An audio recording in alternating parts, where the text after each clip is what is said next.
Sanctification, balukaka yango, mais sainteté, balukaka yango te. On ne cherche pas, on ne recherche pas la sainteté. Non, jamais. On ne peut jamais rechercher la sainteté, mais on recherche la sanctification.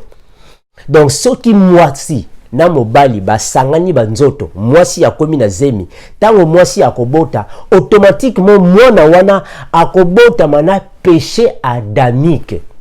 Mais or, Yesu abota makina péché adamique te. Parce que Yesu a yena mokili oyo par le Saint-Esprit.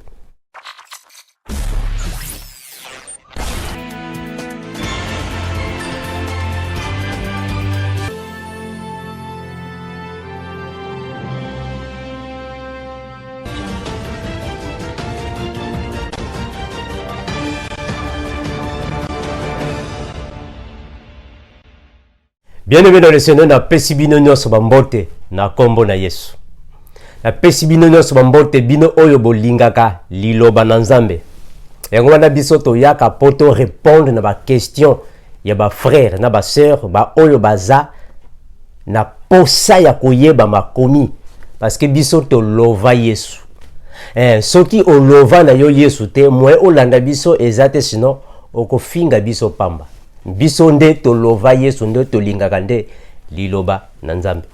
Lelo na kolobla sur la sainteté na la sanctification. Différence nini ezali entre bango mibale wana. Sainteté eza nini? Sanctification pe eza nini? Après, na ko répondre na question ya frère Thierry Mwamba aza na Belgique a posé ba question misato sur la sainteté.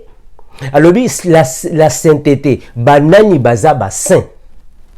Alors, sous Israël physique, eza nini, pe esalaka nini. Église, eza nini, pe basalaka nini. Assemblée des saints, baza banani ba saint wana bazolo belakuna. Donc, on peut répondre dans la vidéo afin que bisonyo soto yeba ma komindenge ezali. Mais premièrement, tu ressembles la poto remettre émission na maboko ya Yesu. To bondeli.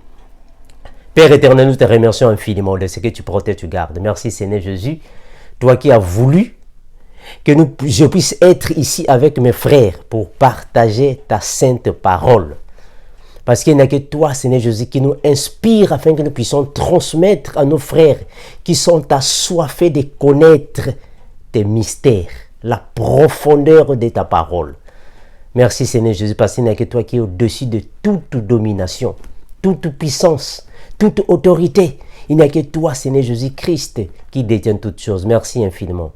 Bénis cette émission afin que ta parole soit encore et toujours bénie dans le cœur de ceux qui t'aiment. Merci infiniment. Ton magnifique nom précieux, j'en suis prié et je dis Amen. Lélo, te kolobela sur la sainteté, la sanctification. Mais tu peux comprendre que différence ezali entre sainteté na sanctification. Nyon semi balé ezandenge mon côté. La sainteté, ce qui te zui ango na ndenge ya Biblia, tu peux comprendre que sainteté ezali qualité ya sans tache, sans défaut. Donc c'est la perfection. Et si ka oyo ba tache ezate, défaut pe ezate, fraude pe ezate, lisumu pe ezate, wanande ba bengi yango sainteté. Mais sanctification ezali esika oyo lisumu ezali, fraude ezali, mabe ezali, mais Yesu ayekuna na makila asopi makila, lisumu ekei, fraude ekei, mabe nyonso ekei e ebimi pembe. Mais toko expliquer yango na vidéo oyo poto comprendre yango malamu. Sainteté euta likolo. Yesu auta likolo na sainteté. Ba ange ya Nzambe bango nyonso baza ba saint, baza likolo. Biso pe batu oyo tozali na semence ya Nzambe. Touta likolo tozalaki na sainteté. Tango tozalaki epai ya tata. Mais tango to kiti awa na se ya mokili, to lekeli na nzela ya mwasi. le fait ya koya na mokili ya kolekana na nzela ya mwasi, alors to perdre la sainteté, to komi batu ya masumu. Yango wana na kati ya Biblia tomoni ba ange déchu, bazalaki ba ange ya nzambe, bazalaki likolo, bazalaki na sainteté.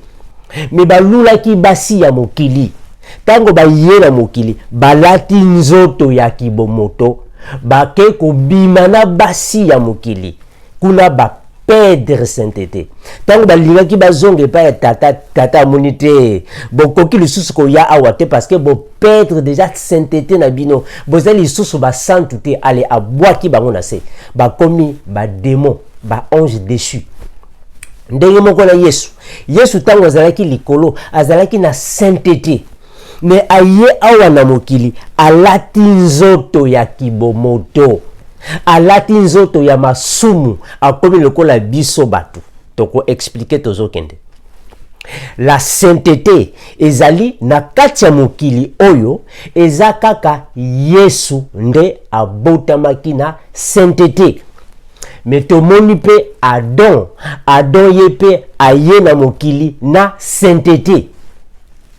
Mais Adam, tango aye na mokili na sainteté, malheureusement, akoyaki na lisumu.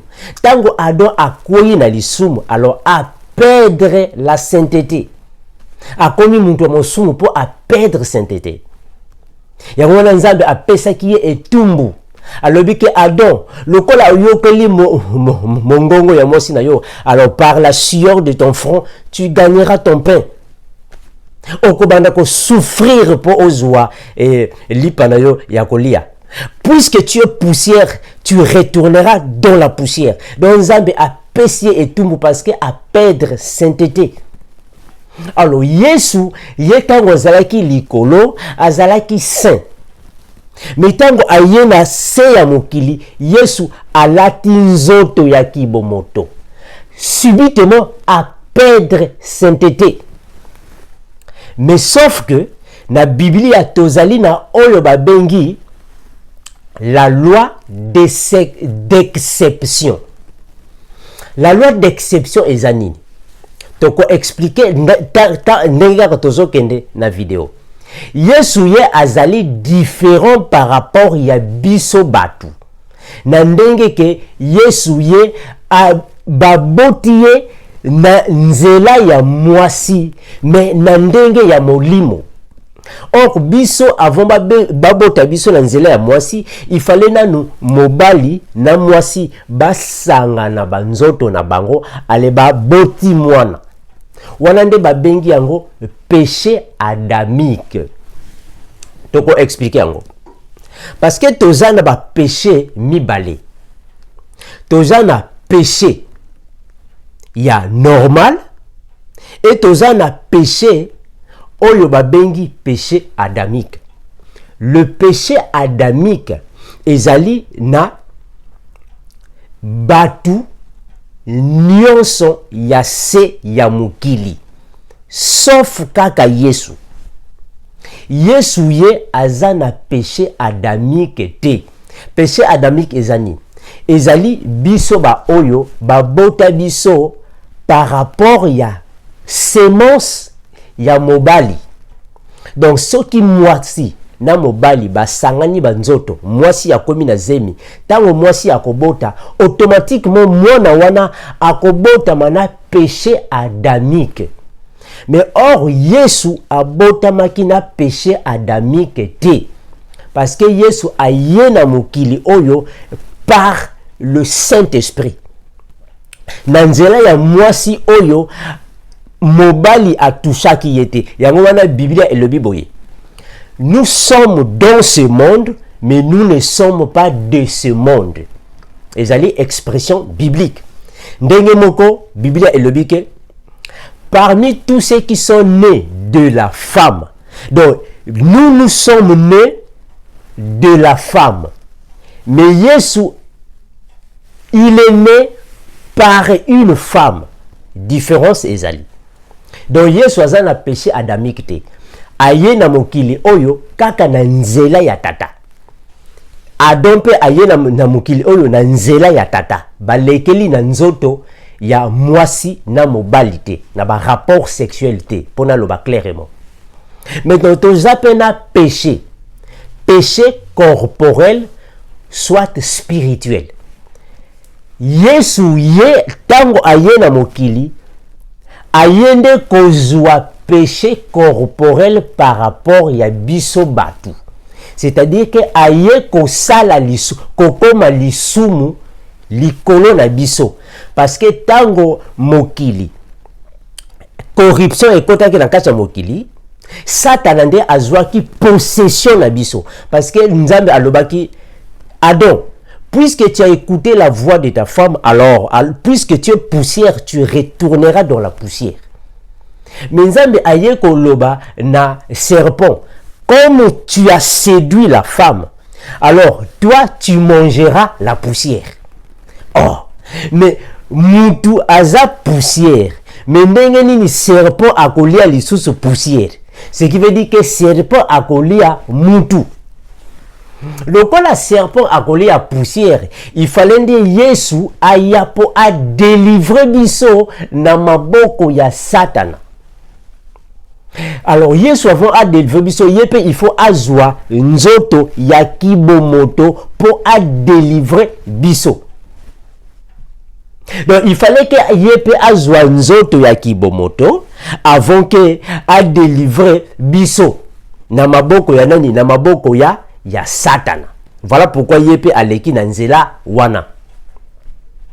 Alors sainteté ya Yesu ezali différent na ba sainteté nyonso, parce que Yesu yende kaka azali na sainteté, c'est-à-dire que aye na mokili oyo asali lisumu te, baboti ye na ndenge ya sainteté, akoli na sainteté, akufi na sainteté, azali l'unique, mutu mosusu te, l'unique. Batu nyonso balekaki na nzela ya ba rapport sexuel, kaka Yesu nde aza unique. Totangi 2 Corinthiens. Dans 2 Corinthiens chapitre 5 le verset 21. Tozana nous na sainteté. Tokokoma na sanctification après. 2 Corinthiens 5 21. 2 Corinthiens 5 21. 2 Corinthiens 5 21. Biblia et lobby boye. 2 Corinthiens 5 21. Biblia et lobby boye. Soyez réconciliés avec Dieu. C'est lui qui n'a point connu de péché. Je recommence. Si, au soit commençons, nous faisons donc les fonctions d'ambassadeurs pour Christ. Comme si Dieu exhortait par nous. Nous vous en supplions au nom de Christ. Soyez réconciliés avec Dieu, lui qui n'a point connu de péché. Il l'a fait devenir péché pour nous afin que nous devenions en lui justice de Dieu. Donc, Yesu ye asalaki lisumu te. Yesu aye na mokili oyo azalaki na lisumu te. Wana babengi yango sainteté. Mais lokola biso batu tozalaki na maboko, tozalaki na ruse ya Satana, tozalaki na possession ya Satana, il fallait que Yesu yepe akoma lisumu po aya akangola biso na maboko ya Satana. Donc Yesu yende a sauvé biso na maboko ya Satana. Donc aza l'unique oyo asalaki lisumu te. Wana babengi yango sainteté. Donc la sainteté c'est la perfection. Le fait ya kozala na tâche te, lisumu te, fraude te, eloko mabe eza te. Wana nde tobengi yango sainteté. Nazo kende malembe poto comprendre. Tozwa 1 Pierre chapitre 2. 1 Pierre chapitre 2. Tozo kende na ndenge ya malembe po batu nyonso ba comprendre ni tolingi toloba. 1 Pierre 2 21 à 23. 1 Pierre 2, 21 à 23. Biblia et Lobi Boye.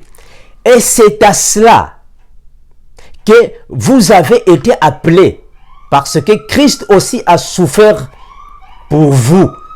Vous laissons un exemple, afin que vous suiviez ses traces.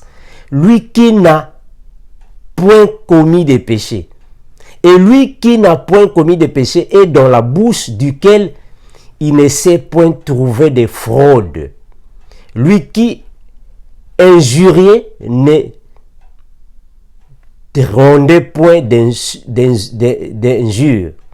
Maltraité ne faisait point de menaces, mais s'en remettait à celui qui juge justement, lui qui a porté lui-même nos péchés en son corps sur le bois, afin que, mort au péché, nous vivions par la justice, lui par les meurtrissures duquel vous avez été guéris. Yesu, il fallait azwaba péché na biso pour amemango na kulusu bambango na ekulusu.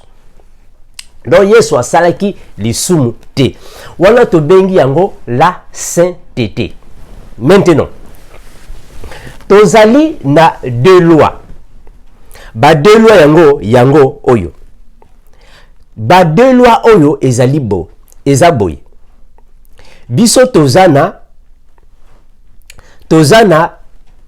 la loi de la nature na la loi de la grâce de Dieu. Et ça, loi mibale. Donc, selon la nature humaine, na selon la grâce de Dieu. Et là, qu'est-ce que c'est? Selon la nature humaine, na lobi, na zobandela. Selon la nature humaine, na seya mokili oyo, basin bazate, na bandeli. Selon la loi humaine, na seya mokili oyo, bassin bazate. Mais selon la grâce de Dieu, bassin bazali. Selon la grâce de Dieu, batu oyo baza parfait bazali. Selon la grâce de Dieu, mais pas selon la loi de la nature. Totangi ba verset biblique pour te comprendre ngo malam. Tozui Job. Pour te comprendre ngo malam. Job chapitre 15, le verset 14. Job 15, le verset 14. Biblia et le Bible. Qu'est-ce que l'homme pour qu'il soit pur? Celui qui est né de la femme peut-il être pur? Juste. Job azoloba. Oh, muntu azanani. Po azala mosantu. Est-ce que ce qui muntu oyo abotami na nzela ya ba rapport sexuel akoki kozala mosantu, akozala mosantu te? Donc awa le prophète Job azolobango selon la nature humaine que muntu oyo abotami na nzela ya mwasi akoki kozala mosantu te. Oyo ezali selon la loi de la nature. Tozwa Ecclésiaste. Ecclésiaste, pour te sentir que différence il y a makambo ndenge ekendaka. Tozwa Ecclésiaste. Pour te yebango ndenge nini ezalaka. Ecclésiaste dans le chapitre 7 parce que moi la différence wana ezali selon la nature humaine na selon le don de Dieu. Ezami balé. Ecclésiaste chapitre 7. Donc on voit le verset 20. Ecclésiaste 7 20. Biblia et lobi nini. Ecclésiaste 7 de verset 20 pour toba qui s'appelle moi verset comme ça la biso bien. Na tangi na kombo na Yesu. Non. Il n'y a sur la terre point d'homme juste qui fasse le bien et qui ne pêche jamais. Awande Salomon, le roi Salomon azoloba. Na seya mokili oyo muntu ya saint azate. Batu nyonso basala kamasumu ezala muntu moko te oyo asala lisumu te. Awa azolobango selon la nature humaine, selon biso batu. parce que toza batu selon la nature humaine juste bazate selon la nature humaine, mais selon la grâce de Dieu tokoma saint selon la grâce de Dieu. Topesi lisusu 1 Jean chapitre 1 poto sala kaka poto comparer kaka verset 1 Jean 1:8. 1 Jean 1:8. Biblia et le Bible. Si nous disons que nous n'avons pas de péché, alors nous nous séduisons nous-mêmes et la vérité n'est point en nous. Si nous confessons nos péchés, et il est fidèle et juste pour nous les pardonner et pour nous purifier de toute iniquité. Donc, apôtre Jean azolobake soki tozolobake non nga nazala masumute na sala masumute tozo komi kosa eza lokuta parce que tozala masumu awa azolobango selon la nature humaine.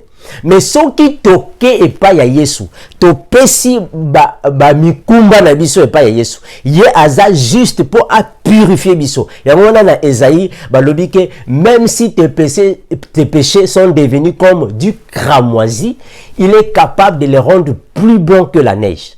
Donc biso toza batu ya masumu selon la nature humaine, mais selon la grâce de Dieu. Donc Nzambe ayokela biso mawa, Nzambe ayebike biso toza bato masumu, Yesu ayebike biso toza bato masumu, mais na grâce na ye alobate oyo baza bana nanga nga pe nazalaki na musuni nayebi baposa oyo bango basantaka, nayebi batentation oyo bango bazalaka nango, nayebi mikumba oyo bazalaka nango po nga pe nazalaki na nzoto oyo. Donc il faut na faciliter bango tâche, il faut na pesa bango grâce po bango pe bakoma ba saint lokola nga Yesu naza saint. Mais na kati ya Yesu ayebike biso tokoki jamais kokoma ba saint, tokoki jamais kokoma ba parfait.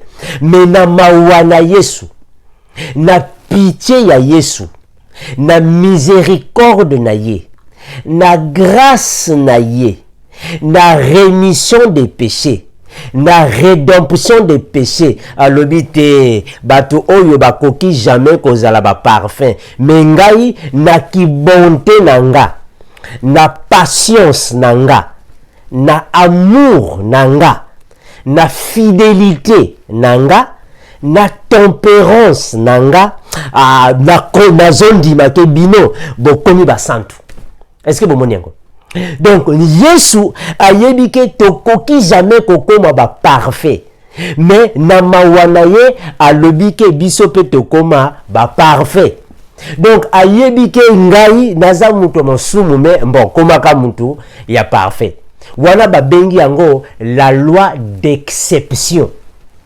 La loi d'exception ezali loi oyo ke batu bakoki kobenga biso bato masumu, mais pona Yesu toza bato masumu te, toza ba saint, ba parfait. Voilà selon Yesu. Tozo lisusu Luc chapitre 18. Luc chapitre 18, le verset 10 à 11. Luc 18, 10 à 11. Yesu apesi ba yekoli lisese oyo. Luc 18, 10 à 11. Yesu alobini. Luc 18, 10 à 11. Alobi we. Deux hommes. Bon, tobali na 9. Jésus-Christ dit encore cette parabole en vue de certaines personnes, se persuadant qu'elle était juste et ne faisant aucun cas des autres. Deux hommes montèrent au temple pour prier. L'un était pharisien et l'autre était publicain. Le pharisien debout priait ainsi en lui-même: ô Dieu, je rends grâce de ce que je ne suis pas comme le reste des hommes qui sont ravisseurs, injustes, adultères, ou même comme ce publicain. Moi, je jeûne 2 fois la semaine. Je donne la dîme de tous mes revenus. oyo nde pharisien azosambela bozo sentir ando déjà donc azosambela na ki vantard nzambe nga naza lokola bato mosusu te naza lokola républicain oyo te nga naza lokola bato oyo ya pamba oyo te basalaka masumu nga naza lokola bato bango te nga napesaka badime badime napesaka badime na nga nga nasalaka boye nga natambola na kobanga donc yende azosambela pharisien quelle hypocrisie napesaka badime ya barevenu na nga. Alors le publicain se tenant à distance n'osait pas même lever les yeux au ciel avant de kaboye azosambela. Donc le publicain oyo ye azo donc ami kitisi na ye yango wana balobaka soki omikitisi nzambe akotombola yo. Donc publicain oyo ami kitisi azosambela pe alobi nini. Le publicain se tenant à distance n'osait pas même lever les yeux au ciel, mais il s'est frappé la poitrine en disant: oh Dieu, sois épaissé envers moi, qui suis un pécheur. Je vous le dis, celui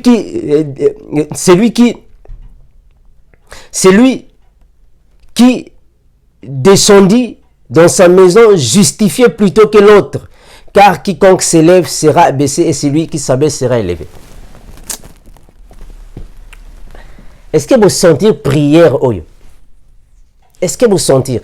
Donc, batu mosusu tango bazo sambela, bazo pesa preuve que yende ayebi liloba. Donc yende azala mosumu te. Mais onke publicain oyo yeso pesi exemple, eza mutu moko tango azo sambela ami kitisi atie miso na ye na se azo betaka na tolo. Nzambe nanga, nzambe na yebi nanga ke naza mutu masumu. Donc ami kitisi na yebi ke naza mutu masumu, mais ko tala masumu nanga te tala nde présence nanga. Tala nde komi kitisa nanga. Donc c'est ça. Donc nzambe pe ayebi ke biso toza bato masumu. Mais lokola to mi pesa epai na ye tokosa lokola ke tozo komi kitisa po atombola biso apesa biso nde grandeur. Donc wana nde ezande selon la nature humaine toza bato masumu, mais nzamba yebi ke toza ba saint par rapport na ye. Mais donc tozwa selon la grâce ya nzambe. Selon grâce nzambe ye azwaka biso ndenge nini. Selon grâce azwaka biso ndenge nini. Tozwa Philippiens. Philippiens chapitre 3, le verset 12. Philippiens 3, 12. Philippiens 3, 12. Biblia elobi nini. Philippiens 3, 12.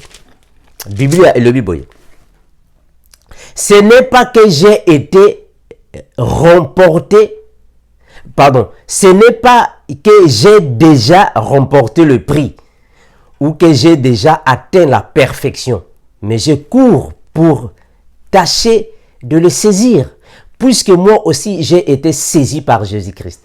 Oyonde, apôtre Paul azolo bango na ba frère na biso ya Philippiens. Alobi ke na lingi na lobate ke nga déjà na koma na perfection. Nazana no parfaite, l'apôtre Pierre azolo bango. Nazana no parfaite, mais nazo bunda, nazo kima nanu pona remporter coupe, pona zwa prix. Parce que naza na kati ya Yesu. C'est-à-dire que alingi alobake naza parfaite. Mais lokola Yesu akota na bomoi nanga et que Yesu aza parfait alinga pe na koma parfait na sima ya Yesu. Donc biso ndenge kaka bato mokili balobaka. Donc biso tomi diembela. Voilà, c'est même ça le mot. Donc ndenge kaka bato mokili balobaka. Donc Yesu ye aza parfait. Yesu aza saint. Biso toza ba parfaité. Toza ba sainteté. Mais lokola tomi diembela Yesu. Donc tomi diembela na sima Yesu. Allez, le fait yako diembela Yesu, ali biso pe to kota na molongo ya ba saint. mais au fait toza ba sainte eza lokola kaka mwana mwasi oyo abandaki kobela perte de sang tango Yesu azoteya mwana mwasi wana Yesu azotambola azoteya bato mwana mwasi wana aye asimbi robe soutane ya Yesu yepe akomi saint en fait akomi me guéri na malade. Donc eza préfiguration ya biso tozalaka bato oyo tozalaka na makila te. Mais le fait ya ko simba Yesu apesa biso makila na ye ale tozwa bomoi ya seko. Donc le fait ya biso ya kozala na masumu Yesu apesa biso makila ya Yesu nde e purifia biso na masumu e sokola masumu na biso yango wana nde biso tokoki kobelela masumu makila ya Yesu pona rémission de péché na rédemption ya masumu na biso. Donc toza bato masumu. Donc le fait ya ko simba elamba ya Yesu tozo komi diembela epa ya Yesu tomi diembeli ya Yesu. Le fait ya ko diembela Yesu perfection ya Yesu ezo ya pe epa na biso pe tozo bima ba parfait. Sainteté ya Yesu ezo ya epa na biso pe tozo bima ba saint. Mais au fait toza ba sainteté mais tomi diembe la kande na sainteté ya Yesu. Donc tozwa Éphésiens chapitre 2. Éphésiens chapitre 2 le verset 8. Éphésiens 2 8 un poto martelé ngo na oyo tolobi. Éphésiens 2 8 Biblia elobi boy. Éphésiens 2 8 elobi boy. Car c'est par la grâce que vous êtes sauvés par le moyen de la foi. Et cela ne vient pas de vous. C'est le don de Dieu. Ce n'est point par vos œuvres, afin que personne ne se glorifie. L'apôtre Paul a azolobake. Non, azolobane na ba Éphésiens. Parce que ba frère nabiso ya Éphèse, ba banda ki onde ko zala mo ba orgueilleux par rapport ya grâce. Non, ngana za mo santu, ngana za saint. Ngana za parfait. Apôtre Paul azoloba te bono babongo te. Bozwa ngona ndenge ya kivantar te. Na ndenge ya kivantar lokola pharisien wana. Yesu nzambe ngana za lokola bato bosumu te ngana pesa ka badim nanga te bozwa ngana ndenge moko te. Bino il faut bozwa ngona sens que soki toza ba saint ezali grâce kaka nzambe apesa biso par rapport na foi na biso oyo tozala kango epa ya tata. Donc bozwa ngona ndenge ya ba œuvre na bino te. Non lokola ngana te ya kaliloba na nzambe naza mo santu. Lokola ngana memaka vie ya sanctification naza mo santu. Lokola ngana tanga ka Biblia naza lokola bato oyo bakenanga na ba boîte de nuit te basalaka ba masturbation te bazalaka na basi ebele naza lokola te na ndenge wana te. Biso ifonde tomi kitisa. Le fait ya komi kitisa nzambe nde ya kotombola biso parce que tozalaka ba saint eza na makasi na biso te ezande par la grâce. Eza grâce oyo nzambe apesa biso tokoma ba saint par la grâce de Dieu. Yango na l'apôtre Paul azoloba awa tika na bandela verset. Naza na Éphésiens chapitre 2 le verset 8 à 11 à le Bible.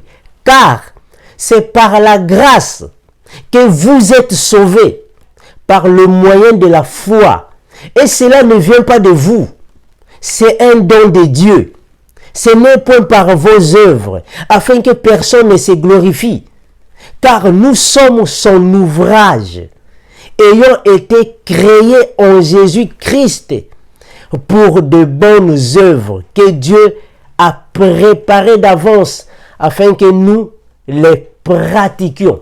Donc l'apôtre Paul azolo bangona ba frère na biso ya ba Éphèse po ba bazala la ki vantarte.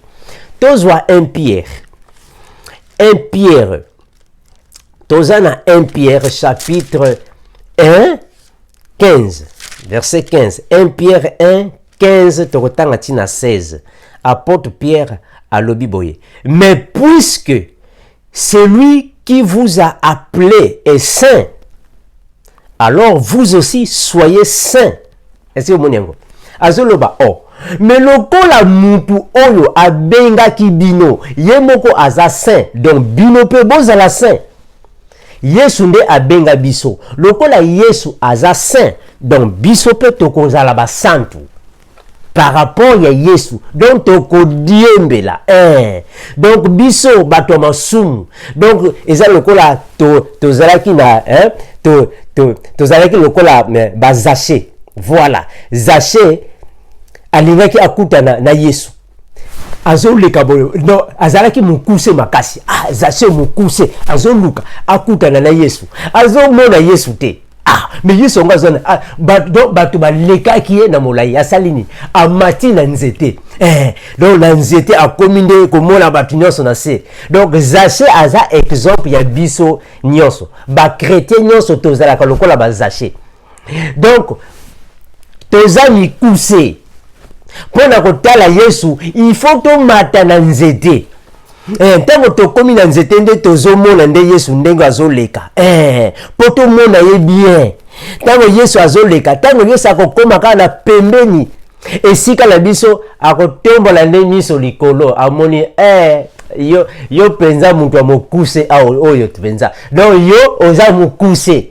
Moye akomona nga ezate. Mais na yo keli yo kaka mawa kita pona kende kolala na ndako na yo. Pona kende kolia na ndako na yo. Pona kota na ndako na yo. Lokola yo okanisa ki lokola oza mokuse po omona nga malamu ifo mata likolo alina kotika nanu batu nyonso oyo baza milai oyo na kotika bango na koyande kolia epai na yo. Eza ba révélation frère. Donc ba Zaché nde ba biso. Ngai na yo ndeko nanga toza ba Zaché. Bato mikuse tozalaki na capacité ya kokutana na Yesu te. Tozalaki vraiment na taille wana te ya kokutana na Yesu. Mais Yesu ayokeli biso bawa yo kita okokuya na yo pamba kaka kita kaka na se yaka kita. Il faut la kende epa na yo. Donc Yesu aya epa na biso, avanda epa na biso, akolia epa na biso. Lokola ye azamo santu, ale biso pe tomi diembeli kaka na kibo santu na ye wana. Lokola aza parfait, tomi diembeli kaka na ki parfait na ye wana. Biso pe tokomba parfait. Donc selon la grâce, donc comment ba parfait. Na continue.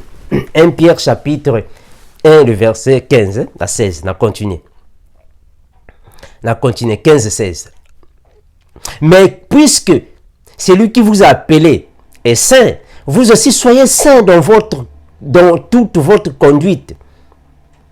Selon qu'il est écrit, vous serez saints car je suis saint. Donc biso tomi diembelka epa ya Yesu. Tozwa Matthieu. Tozana Matthieu chapitre 5 le verset 48. Matthieu 5 48. Biblia elobi boye. Soyez saints. Soyez donc parfaits comme votre Père céleste est parfait. Yes, soyez parfaits comme votre Père céleste est parfait. Donc, tu comprends que selon la loi de la nature, mutu moko te akoki kozala parfait. Na se ya mokili oyo, na se ya moi ba parfait bazalaka te. Wana selon la nature. Mais selon grâce, oyo Nzambe apesa biso. Selon miséricorde, selon la rémission des péchés, selon la rédemption ya tata, biso tokomba ba parfait. Parce que yende alinga biso tozala ba parfait. Ba bengi yango la loi de l'exception. C'est-à-dire que Nzambe ayebi ke tozana masumu, mais afongoli biso brèche oyo ezo pesa biso. Donc tokoma na kimutu makasi na kibonzambe. Ah, gloire à Jésus. Donc Nzambe apesa biso kimutu makasi na kibonzambe. Donc tokoma na loi d'exception. Donc na katia motu nanga na yebi nanga kenga frère Armando naza mutu wa masumu. Na sumu kaka mikolo nyonso. Naza mutu pamba. Mikolo nyonso na salaka masumu. Mais lokola na midiembela na Yesu na koma parfait. Donc na koma na kimutu makasi na kibonzambe. eza expression biblique. Yango wana tomoni na kati ya Biblia le prophète Moïse. Nzambe ayebisi na prophète Moïse na bana Israël nyonso. Bino bana Israël bokoki kozwa mwasi ya étrangère te. Soki mwana Israël azwi mwasi ya étrangère alekuna nde ye asumuki akomi mutu wa mosumu, il faut bobenga na ye na libanda ya assemblée, bobenga na ye. Mais lokola Moïse ye akomaki na kimutu makasi na kibonzambe, asali nini? Azwi mwasi ya éthiopienne, azwi mwasi ya étrangère, abandi kobima na mwasi wana. Aaron atomboki, prophétesse Myriam atomboki, bango nyonso misato Nzambe abengisi bango boya awa bino nyonso misato. Aaron, Myriam, bozo tomboka la Moïse serviteur nanga pona nini? Oh non, Nzambe Moïse a désobéir na loi na yo. Opekisa biso tozwa basi ya ba étrangère te, mais ye azwi mwasi ya étrangère. Myriam pe lobi ye pe azwi mwasi ya étrangère. Nzambe olie abeta Moïse abeti Aaron na Myriam. Pona nini? Mais parce que Nzambe a pesaye la loi d'exception. Ezali langage oyo Nzambe alingaki aloba na nzela ya Moïse. Donc eza loi d'exception. Ndenge moko Yesu asala epai na biso ba chrétien. Ba chrétien nyonso Nzambe apesa biso loi d'exception. Donc toza batu ya masumu, mais Yesu apesa biso makila potokoma ba santu. Wana nde la sainteté. Maintenant, la sanctification ezali le fait ya biso tobotami na masumu, tokoli na masumu, mais tokomi na période moko boye tosengi bolimisi ya Yesu, toyambi Yesu. Tango toyambi Yesu aleye asaleli biso rémission des péchés na makila na ye, apesi biso makila, tozwi makila na Yesu, tokomi lavé par le sang de Jésus, tokomi purifié par la parole, tokomi sanctifié par la parole, ale tokomi ba sanctifié. Donc sanctifié ezali mutu oyo babota ye na nzela ya ba rapport sexuel, aye na mokili akomi mosumuki. Mais Nzambe ayokeli ye mawa lokola ayokelaki Zaché mawa. Lokola yo oza mokuse, baninga baza milai, yo oza mokuse, ozotala nga malamu te, yango wana il faut mata likolo ya nzete. Maintenant nga pona pesa yo valeur, alors kita na nzete na kokende kolia ne na ndaku na yo, po bato ya milai oyo bazala na lolendo te. Ndenge biso ba sanctifié ezande biso, ba bota biso na masumu, mais Yesu asala biso grâce, apesaki biso makila poto zala ba sanctifié. Yango wana Biblia elobi na Hébreux chapitre 12 le verset 14, recherchez la paix avec tous et la sanctification, sans laquelle personne ne verra le Seigneur. Donc tu comprends que sanctification balukaka yango, mais sainteté balukaka yango te. On ne cherche pas, on ne recherche pas la sainteté. Non, jamais. On ne peut jamais rechercher la sainteté, mais on recherche la sanctification. Parce que sanctification biso tokutaka yango tango toyambaka Yesu. Mais sanctification okoki ko perdre sanctification wana. Soki ozwi sanctification okoki ko perdre yango na masumu. Sainteté pe okoki ko perdre yango parce que ba ange ba perdaki sainteté, ba perdaki yango. Sanctification pe ba perdaka yango. Yango wana Yesu ye alongaki abimaki vainqueur. Tango abimi vainqueur, ce qui veut dire que agardaki sainteté na ye jusqu'à la fin. Bon, Yesu azanzambi, on ne peut pas comparer Jésus. Lui, il était 100% homme, 100% Dieu. On ne peut pas les comparer. Dieu, Jésus-Christ est incomparable. On ne compare jamais Jésus. Azakaka yemoko ayena mokili oyo na sainteté. Mais biso tomi diembela et pas ya Yesu. Donc ezanango clair. La sainteté, c'est le fait yakobotama nanzela ya moisité. C'est-à-dire que nanzela ya ba rapport sexualité. Kaka Yesu na Adam na Eve bango nde bayana mokili na nzela ya moisité. Mais Adam na Eve bango bafosaki bakweyaki na lisumu. Yesu ye akweyaki na lisumu te. Tokomona ngo pe na kati ya ancienne alliance. Tomoni pe na Melchisedek. Melchisedek, bon, Melchisedek ye toko comprendre parce que ye ayakaki aumbelaki te akena ye. Et ça différent parce que wana ezali ba apparition ya Nzambe ye moko. Melchisedek na ba ange wana eza ba apparition ya Nzambe. Ba ange pe bango pe ndenge moko bayakaki na mokili oyo balekaki na nzela ya moisité, bazalaki na sainteté mais ba perdre sainteté. Donc ba apparition, ba en fait ba incarnation nyonso oyo esalamaki banda ancienne alliance.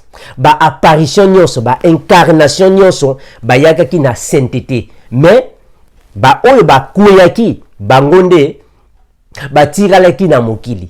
Nzambe ye moko na ba ange na yende babandaki kozonga bangonde ba garda sainteté na bango. Donc pour le moment kaka Yesu nde tozo considérer parce que Yesu nde azalaki na biso batu. Adam et Eve bango bakuyaki. Yesu nde akuyaki te. Donc wana nde sainteté. Donc selon la nature humaine ba saint bazate. Mais selon la grâce de Dieu toza ba saint, toza ba parfait parce que bisonde tokokende na lola epai ya tata.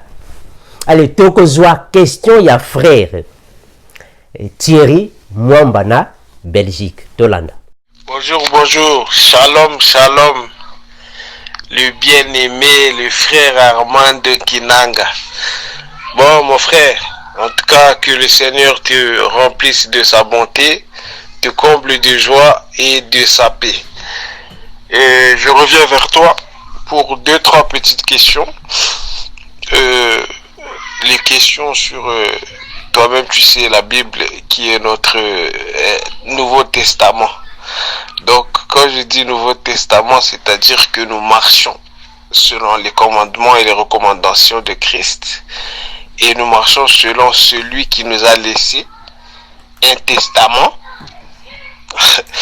Donc voilà, là, on va essayer de poser les questions comme il faut.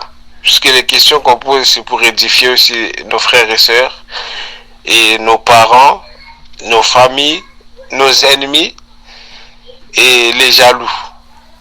Donc ma question est celle-ci. La première question, c'est de savoir qui est saint dans la Bible. Puisque la Bible nous dit, moi l'Éternel, je suis saint, et soyez saints comme je le suis. Ensuite, dans Apocalypse 22, à partir du verset 11 ou 10, si je ne dis pas de bêtises, que je ne dise pas de bêtises, mais je sais que c'est Apocalypse 22. Apocalypse 22 nous dit que ceux qui sont justes continuent de se justifier, d'être justes, pardon. Ceux qui se souillent davantage. Ceux qui se sanctifient, ceux qui sont saints ou ceux qui se sanctifient davantage. Après, au fur et à mesure quand nous lisons, même en début de chapitre de certains chapitres, les tout premiers ont dit l'assemblée des saints, l'assemblée des élus, les élus, les saints. Donc ma question est de savoir qui sont les saints au temps où nous sommes et qui étaient les saints au temps passé. Ma deuxième question est celle-ci. Qui est Israël physique et qui est l'Église? Et puis la troisième question, c'est en rapport avec cette deuxième question. Que fait l'Église et que fait Israël? Donc Voilà, c'est à peu près mes 3 questions. Après, pour l'autre que je t'avais posé la fois passée, merci, j'avais reçu mes réponses, que le Seigneur te comble de joie. Mais pour autre chose, je reviendrai pour qu'on essaie de voir ensemble et peut-être que tu pourras encore m'éclairer. Bon, que le Seigneur te fortifie. Voilà mes questions que j'avais à poser, puisque on me la pose aussi souvent par nos frères, nos bien-aimés. On dit que personne n'est saint. Bon, moi je lis ma Bible et je vois que il y a indiqué que soyez saints et moi l'Éternel je suis saint. Ensuite, même dans le Nouveau Testament, il dit que sanctifiez-vous. Donc, essaie un peu de voir si tu peux répondre à cette question.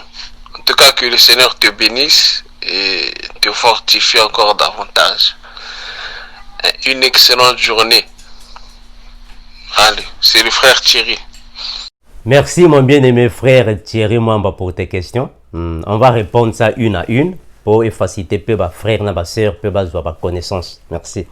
To bandana question ya liboso. Qui sont les saints?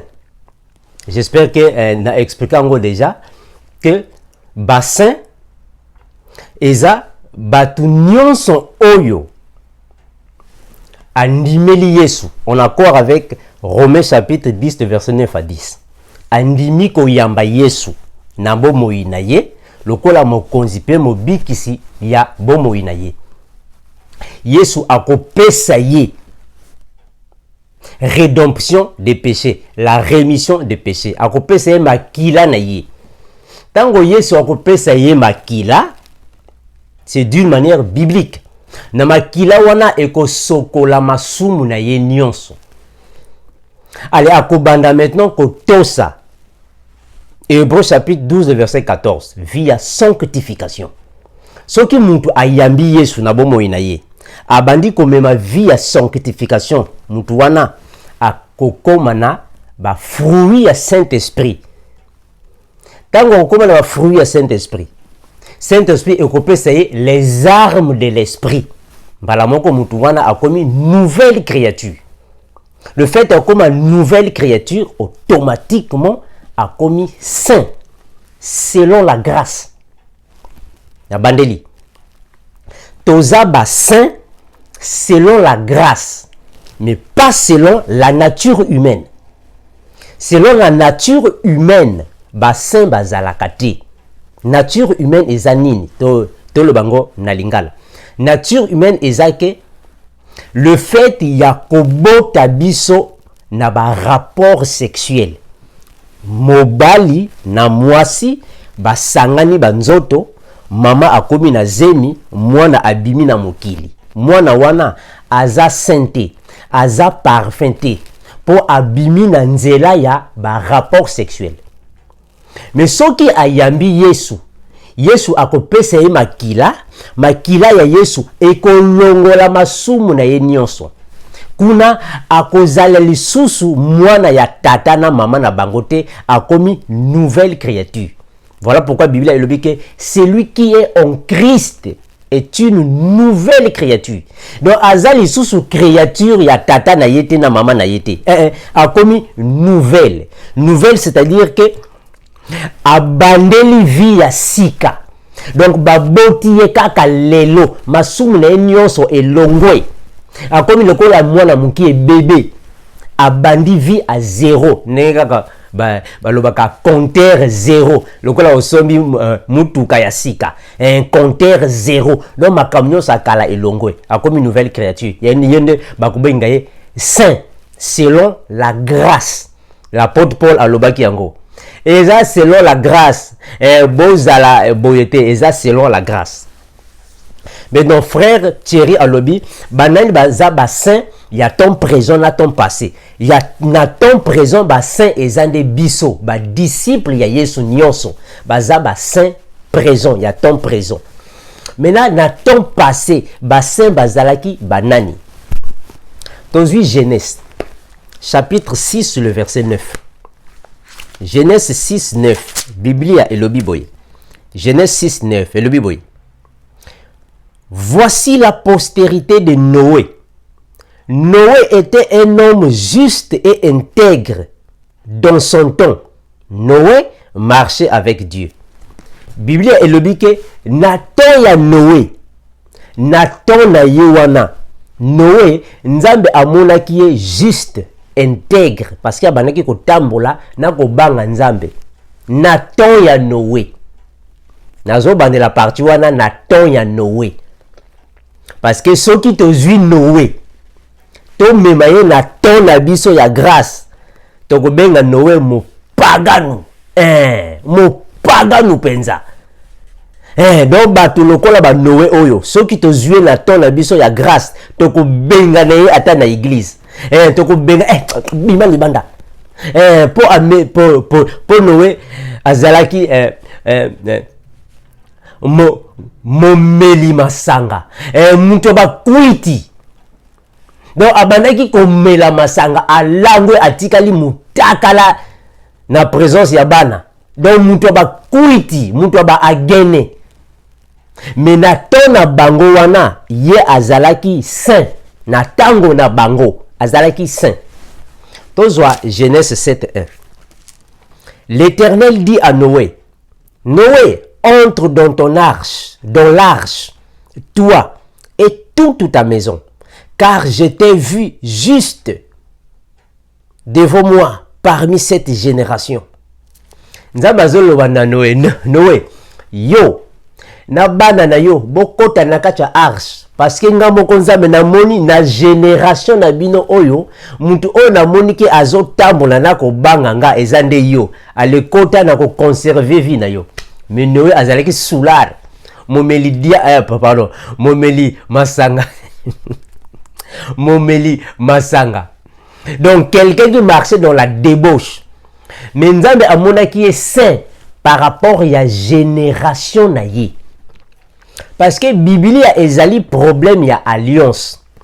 Batwa génération ya Noé bazalaki na ndenge mosusu nzambe abanaki komona la bango. Batwa génération ya Moïse ndenge mosusu nzambe abanaki komona bango. Biso batwa génération ya grâce tozape na ndenge na biso mosusu. Alors tozwa Apocalypse, frère un frère Thierry alobeli Apocalypse chapitre 22.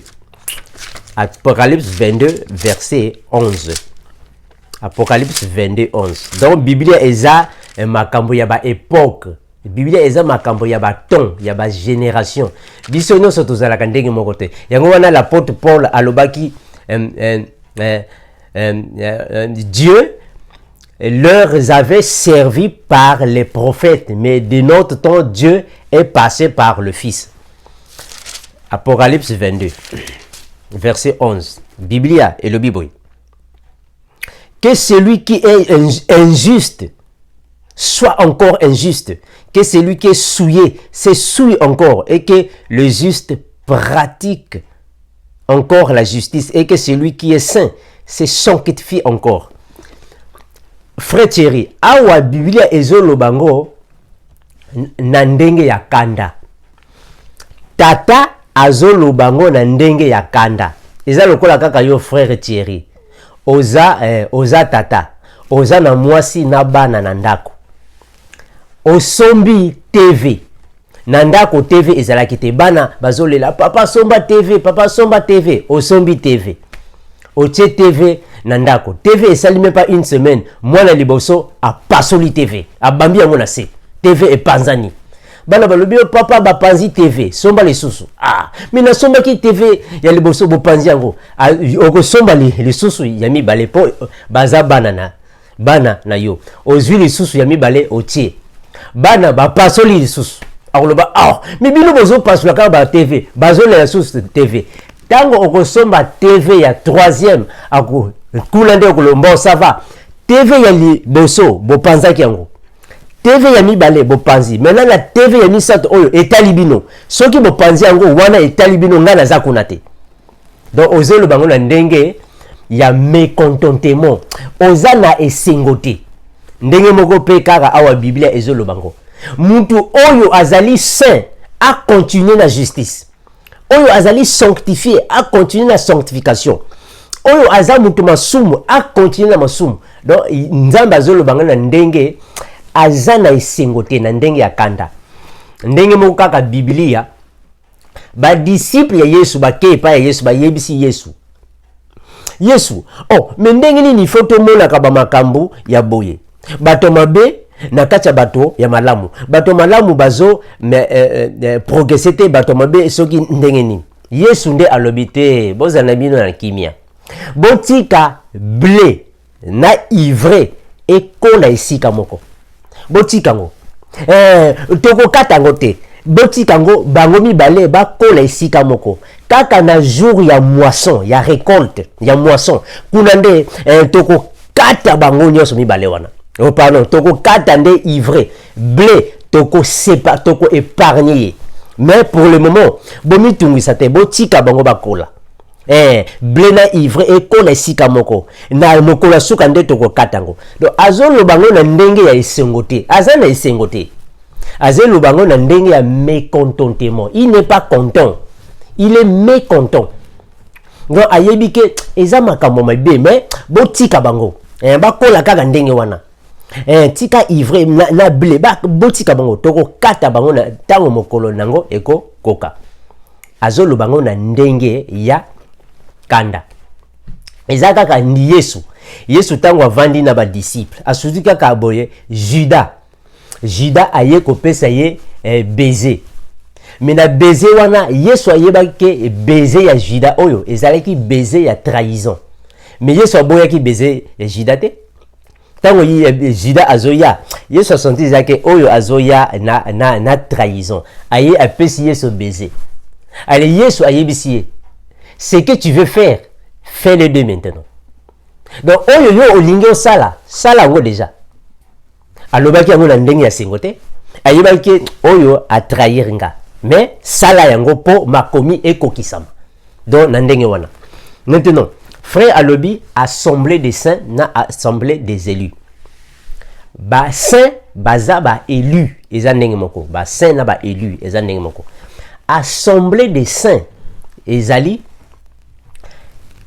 groupement ya bato oyo bazo kumisa nzambe mais bato wana baza ba saint eza bato oyo bazo tambola na sanctification bayebi liloba na nzambe e batiaka la parole en pratique bako former assemblée des saints bato oyo bayebi liloba pe batambolaka na sanctification bazo former assemblée des saints. Maintenant on lobby sur Israël physique eza nini na église. Israël physique eza nde pays ya Israël wana nde Israël physique eza mboka pays wana nde Israël physique mais Israël spirituel eza nde biso. Israël eza premièrement le serviteur de Dieu eza Jacob yende Israël abotaki bana 13 na bana 13 wana mwana mwasi moko na tango Moïse babandaki ko considérer basité yango wana basalaki abatama babimisa kaka 12 bana wana 12 tribus bango wana ba former Israël ezali le peuple de Dieu wana physique mais spirituel biso toza Israël c'est-à-dire que tozali peuple élu. Israël, c'est le peuple élu, le peuple choisi. Ezande biso, le peuple de Dieu. Israël, ezande l'épouse de Dieu. Donc, ezande biso, Israël. Israël spirituel, ezalaka biso. Biso, tozali, disciple ya Jésus, tozo formé Israël spirituel parce que nous sommes le peuple élu, le peuple de Dieu. Biso de Israël. Mais, la Jérusalem sainte, Jérusalem oyo eza na biso awa eza Jérusalem physique. La Jérusalem sainte eza nde le paradis, le royaume de Jésus. Babenga yango Jérusalem sainte par rapport ya temple ya Nzambe ezalaki na Jérusalem physique mais commandé biso batu. Donc Jérusalem céleste ekuta likolo po ekita kozwa biso Israël spirituel. Maintenant église tozana deux types ya ba église. toza na église avec E minuscule, na église avec E majuscule. Église avec E minuscule ezali assemblée de personnes réunies pour acclamer ou exalter le nom de Jésus. Voilà pourquoi Yesu a dit que là où 2 ou 3 sont réunis, je suis au milieu d'eux. Voilà une église avec E minuscule.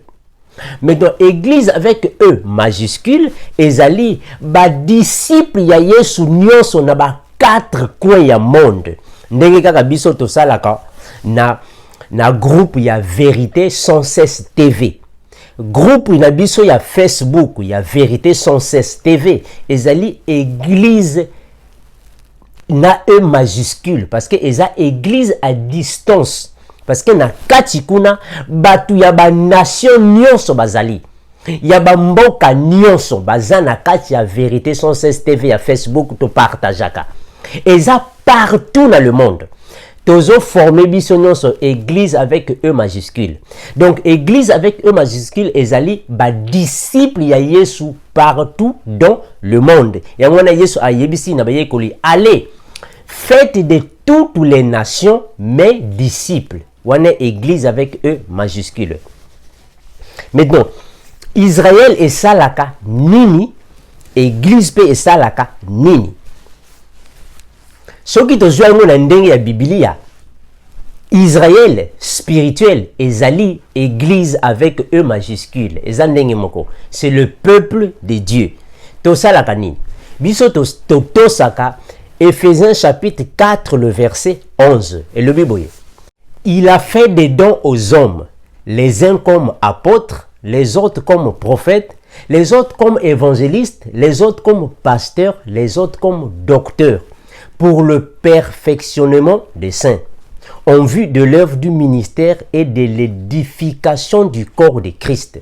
Donc, église, wanande mosala na ye, ezande ko préparer batu pour na avènement, enlèvement, pour la rencontre na Yesu. Wanande bisonde to sala ka biso nyonso d'une manière mutuelle. Poto kendende ko perfectionner batu, ko édifier église afin que quand Yesu akozonga akuta biso na perfection ou soit na justice ou justification par rapport à makambo oyo biso to salaka. Merci, je remercie tout le monde pour na ton abino pour disposer pour bolanda vidéo. Toza disponible na ba question.